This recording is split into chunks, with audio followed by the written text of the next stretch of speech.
आणि दक्षिण मुंबईमध्ये भाजपकडून राहुल नार्वेकर यांच्या नावाची चर्चा सध्या जोर धरतेय। वरळी विधानसभेमध्ये नार्वेकरांचा 2 दिवसीय दौरा आहे, त्यामुळे आता या प्रचाराला सुरुवात होतीये का असा प्रश्न उपस्थित होतोय। आदित्य ठाकरेंच्या बालेकिल्ल्यात राहुल नार्वेकर आपला प्रचाराचा नारळ फोडणार का, हाही प्रश्न आहे।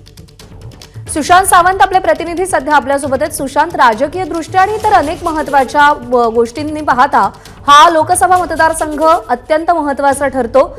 काय हालचाली आहेत भाजपच्या गोटामध्ये, काय चर्चा आहे? नक्कीच प्रज्ञा, जर आपण पाहिलं असेल तर 2 टर्म उद्धव ठाकरेंचे खासदार अरविंद सावंत या मतदारसंघाचं प्रतिनिधित्व करतात। मात्र यावेळी भाजपकडून या लोकसभा मतदारसंघाकडे दावा केला जातोय। एकनाथ शिंदे गटाला सांगण्यात आलंय की भाजपच हा लोकसभा मतदारसंघ जो आहे तो निवडणूक लढेल आणि त्या दृष्टिकोनातून आता भाजप देखील तयारीला लागलाय।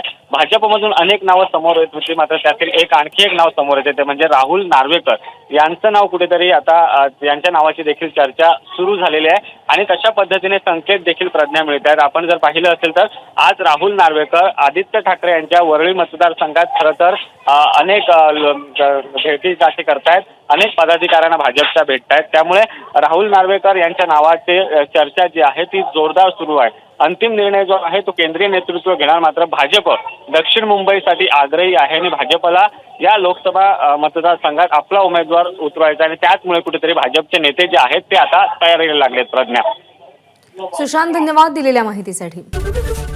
एबीपी माझा, उघडा डोळे बघा नीट।